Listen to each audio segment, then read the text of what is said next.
Gayatri respond.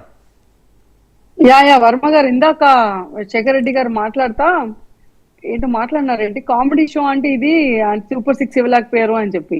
అంటే ఈయన మర్చిపోయినట్టున్నారు corona టైంలో లేకపోతే ఇంకేదో టైంలో మా జగనన్న నిలబడ్డాడు అని చెప్పి.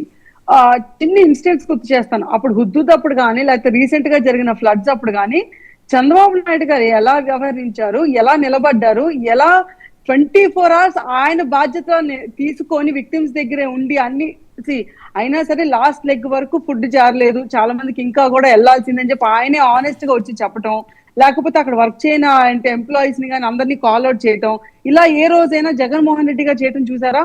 ఎల్జీ పాలిమాస్ కేసు జరిగి అక్కడ కొంతమంది చనిపోతే గ్యాస్ లీక్ అయితే ఎయిర్పోర్ట్ లో దిగి మనిషి అంతే జస్ట్ ఆ ఎయిర్పోర్ట్ లో అరగంట స్పెండ్ చేశాడు. ఆ యాజమాన్లు పిలిచి సరే ఇలాగ ఇవ్వండి, అంతే అయిపోయింది.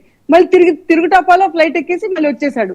అంటే ఇంత బాధ్యత లేకుండా ఉండే ఒక లీడర్ ని నాకు తెలిసి ఏపీ చరిత్రలో ఎక్కడా చూసి ఉండరు. అలాంటి జగన్మోహన్ రెడ్డికి ఈయన ఎలివేషన్ చేయటం, మేము నమ్మటం. ఇందాక ఒక మాట అన్నారు, ఏమని సూపర్ 6 మేము ఇవ్వలేము అని చెప్పి చంద్రబాబు నాయుడు గారు చెప్పారని. యాక్చువల్ గా సాక్షి పేపర్ లో కూడా ఇదే వేస్తున్నారండి, చెప్పు తీసుకొని కొట్టాలి సాక్షి పేపర్ ని అని చెప్పి అనిపించేలాగా. ఎందుకంటే ఆ రోజు బాబు గారు పెట్టిన దాంట్లో నేను ఒట్టి వెల్ఫేర్ మీద మాత్రమే కాన్సన్ట్రేట్ చేస్తే ఉన్న ఫెసిలిటీస్ అన్ని వెల్ఫేర్ మాత్రమే పెడితే మనకి రెవెన్యూ ఆగిపోయిద్ది, మనకి ఇండస్ట్రియలైజేషన్ ఆగిపోతుంది. సో నేను 2 కాళ్ళ మీద నిలబడాలి, నడవాలి, సమానంగా బ్యాలెన్స్ చేయాలి. కాబట్టి రెండింటిని బ్యాలెన్స్ చేసుకుంటూ వెళ్తున్నాను. నేను ఎక్కడెక్కడ ఇంకా ఉన్న లూప్ హోల్స్ ఇంకెంత నేను రెవెన్యూ క్రియేట్ చేయగలను చూసుకొని నేను నెక్స్ట్ ఇప్పుడు దాకా కొన్ని పథకాలు అమలు చేశాను. నెక్స్ట్ మిగతా పథకాలు కూడా నేను 100% అమలు చేస్తాను. 1-2 నెలలు జాప్యం జరగచ్చు, లేట్ అవ్వచ్చు, కానీ చేస్తాను అని చెప్పి హామీ ఇచ్చారు బాబు గారు. నేను చెయ్యకుండా ఎక్కడికి వెళ్ళను అని చెప్పి ఆ మాటలన్నీ తీసేసి నేను లేదు రాష్ట్ర అప్పుల పాలైంది, మీరు ఏమైనా ఉంటే చెప్పండి అని చెప్పి అంటే దాంట్లో తప్పే ఉందండి. ఆయన ఒక్కైనా మేధావి కాదు, రాష్ట్రంలో చాలా మంది మేధావులు ఉన్నారు, అందరి దగ్గర చాలా సలహాలు ఉంటాయి. ఈ రాష్ట్రాన్ని ఇంకా ముందుకు నడపడానికి ఏం చెయ్యొద్దు అని చెప్పి ఒక ఇంటరాక్షన్ సెక్షన్ లా పెట్టుకొని ప్రెస్ ని పబ్లిక్ ని అడగటంలో తప్పేంటండి ఒక లీడరు? అంటే మీ జగన్మోహన్ రెడ్డి లాగా వెళ్ళి ప్యాలెస్ లో పడుకోవాలా ఏంటి పబ్జీలు ఆడుకుంటా? 5 ఏళ్ళు కనీసం ప్రజలు మొహం కూడా చూడాల, ప్రెస్ మొహం కూడా చూడాల. ఒక ప్రెస్ నోట్ పెడితే కింద పేపర్ పెట్టుకుంటారు, అది కూడా రికార్డెడ్ ప్రెస్ నోట్ పెడతారు. ఇప్పుడు కూడా ఏం మాట్లాడాలి తెలియకుండా ఆయనకి. సో అలాంటి జగన్మోహన్ రెడ్డితో పోలుస్తున్నారు తీసుకొచ్చి మీరు చంద్రబాబు నాయుడు గారిని. ఇందాక ఒక మాట మాట్లాడారు, ఏమని ఏంటి మేము వెళ్ళి బెదిరించాము ఇంకేదో చేసామని. నేను ఛాలెంజ్ చేసి అడుగుతున్నానండి, ఈ గవర్నమెంట్ వచ్చాక ఈ రోజు దాకా ఒక్క వైసీపీ నాయకుడైనా హౌస్ అరెస్ట్ చేస్తారో అడగండి. మేము వాళ్ళ వైసీపీ గవర్నమెంట్ వచ్చినప్పటి నుంచి ఎన్నిసార్లు మమ్మల్ని హౌస్ అరెస్ట్ చేస్తారు, మా ఇంటి కింద ఎన్నిసార్లు పోలీసులు కూర్చున్నారు అందరికీ తెలుసు. ఎవరిని అడిగినా చెప్తారు, పబ్లిక్ ని మా ఇంటి పక్కన అడిగినా చెప్తారు ఎలా ఈ విసికించారు పోలీసులు అప్పట్లో అని చెప్పి. వీళ్ళు అబ్యూస్ చేసినట్టుగా, వీళ్ళు వాడుకున్నట్టుగా పోలీసులు కానీ ఇతర గవర్నమెంట్ సంస్థలు కానీ నాకు తెలిసి ఏ గవర్నమెంట్ వాడు ఉండదు.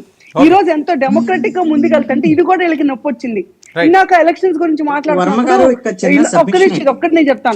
ఎమ్మెల్సీ ఎలక్షన్స్ ఒక్క నిమిషం ఆగండి ఎమ్మెల్సీ ఎలక్షన్స్ ఎప్పుడు జరిగినాయండి? గాయత్రి 1 minute మీది కాదు, కృష్ణాంజనేయులు గారు ఏదో చెప్తున్నారు, ఒక్క నిమిషం మీకే ఇస్తాను. కృష్ణాంజనేయులు గారు సబ్మిషన్ అండి. గాయత్రి గారు ఒక మంచి మాట చెప్పారు కదా. గాయత్రి గారు ఏమంటున్నారు, ఇప్పుడు మేము సలహాలు అడిగితే తప్ప జనాన్ని మేధావులు ఉండారు రాష్ట్రంలో ఉండేటువంటి వాళ్ళని. ఎలక్షన్ అప్పుడు ఏం చెప్పారు చంద్రబాబు నాయుడు? మేము సంపద సృష్టిస్తాము, జగన్మోహన్ రెడ్డి అప్పులు చేశాడు 12 లక్షల కోట్లు, కానీ మేము సంపద సృష్టించి ఈ స్కీములన్నీ సంక్షేమ పథకాలన్నీ ఇంప్లిమెంట్ చేస్తాం, డెవలప్మెంట్ చేస్తాం. ఓకే, 6 నెలలు అయిపోయింది, 7 నెలలు అయిపోయింది. ఇప్పుడేమో సంపద సృష్టి సంగతి ఏమైందో తెలియదు, ఇంకొక 6 నెలలకో 7 నెలలకో ఇస్తారేమో. ఓకే, నేనేమంటానంటే మీ సలహా ప్రకారంగానే చంద్రబాబు నాయుడుకి ఒక మాట చెప్పండి గాయత్రి గారు.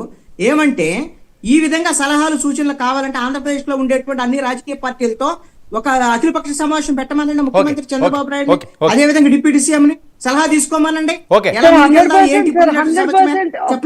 100% పెడతారు. జగన్మోహన్ రెడ్డి అనే వ్యక్తి అసెంబ్లీకి వచ్చి ఏమైనా చెప్పాలి అనుకుంటే, ఏమైనా కంప్లైంట్ చేయాలనుకుంటే 100% పెడతారు. జగన్మోహన్ రెడ్డి చెప్తేనే మీరు చేస్తారు. ఎందుకంటే ఈ రోజు జగన్మోహన్ రెడ్డి చెప్తే చేస్తారు, చంద్రబాబు నాయుడు ఈ పని మీరు సలహాలు అడగండి సార్. అఖిలపక్ష సమావేశం ఏర్పాటు కలిపి పెడతారు సార్. అసెంబ్లీలో జరుగుతున్న అప్పుడు discussions we are very much welcoming. మీరు ఆ రోజు చూసుకుంటే జగన్మోహన్ రెడ్డి ఏ రోజు అయితే అసెంబ్లీలోకి వచ్చి ప్రమాణ స్వీకారం చేశారు ఎమ్మెల్యేగా, ఆ రోజు కూడా చాలా గౌరవం ఇచ్చారు.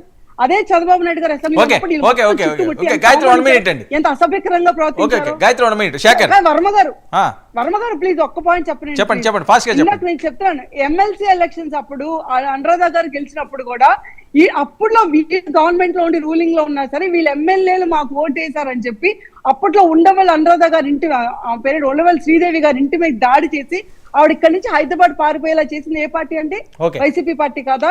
ఈ రోజు కార్పొరేటర్లు అందరూ అని చెప్పి వాళ్ళు నిర్ణయించుకొని ఉంటారు కూటమి ప్రభుత్వానికి మేము సపోర్ట్ చేయాలని చెప్పి వాళ్ళు నిర్ణయించుకొని